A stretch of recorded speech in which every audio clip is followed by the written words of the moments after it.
చేతిలో దీపం లేదు, కానీ గుండెల నిండా ధైర్యం ఉంది.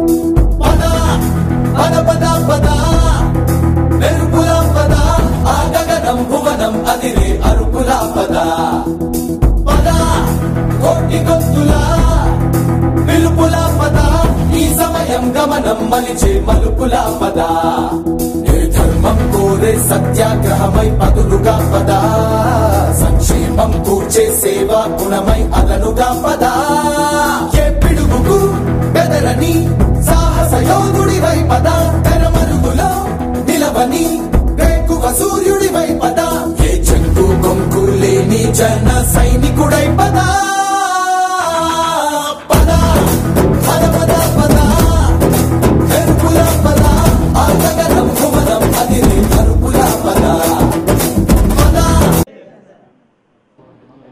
గుంటూరు జిల్లా పశ్చిమ నియోజకవర్గంలో జనసేన పార్టీ ప్రచారం ఊపందుకుంది. ఎక్కడికెళ్ళినా ప్రతి వార్డులోనూ ప్రజలు బ్రహ్మరథం పడుతూ ఉన్నారు.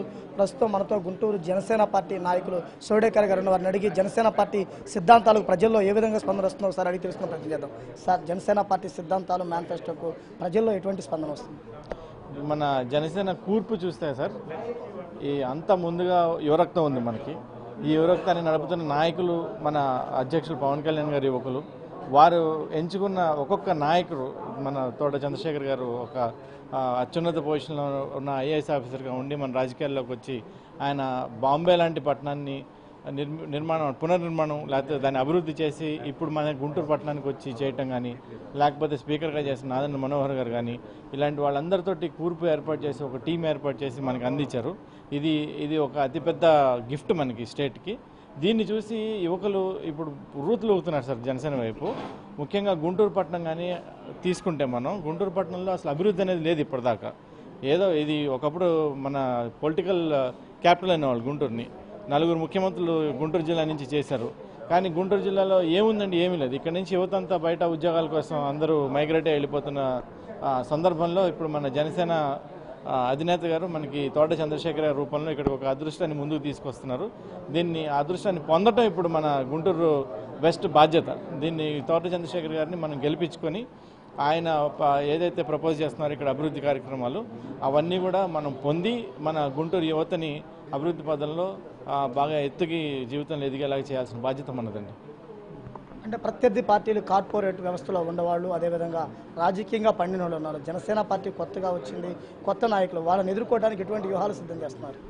కార్పొరేట్ నాన్ కార్పొరేట్ ఏముండదండి. అన్నీ ఎవరైనా సరే మన తల్లో ఉన్న వ్యూహాలను బట్టే ఉంటుంది. మనం ప్రజలకు ఏం చేయాలనుకుంటున్నామని మన మనసులో ఉన్న దాన్ని బట్టే ఉంటుంది.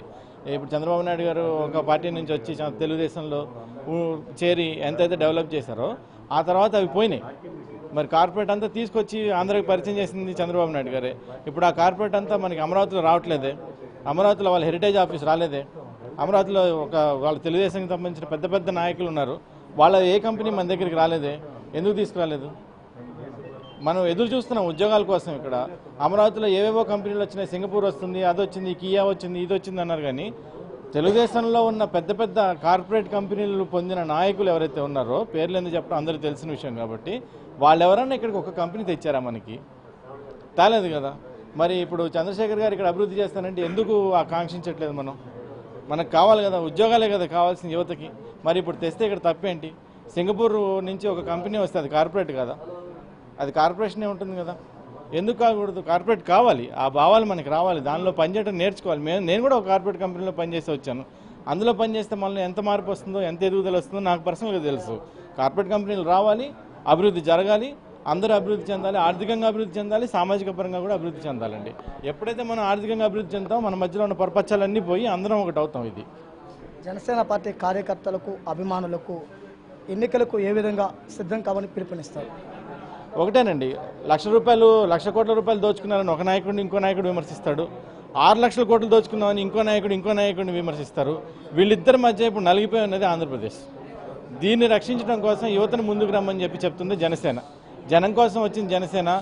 మార్పు రావాలంటే మనకి పాలన మారాలి, పాలన మారాలంటే పవన్ రావాలన్న ఏకైక లక్ష్యంతో పవన్ కళ్యాణ్ గారు ముందుకు వస్తున్నారు. దీన్ని అందుకున్న యువత ఇప్పుడు ఈ 1,00,000 కోట్లు 6 లక్షల కోట్లని పక్కకు జరిపి ఈ 1,06 లక్షల కోట్లు ప్రజా ఉద్యమంగా మన కోసం అభివృద్ధి కోసం వచ్చేలా చేయమని చెప్పి మనం జనసేన ద్వారా ప్రజలందరినీ కోరుకుంటున్నాం సార్.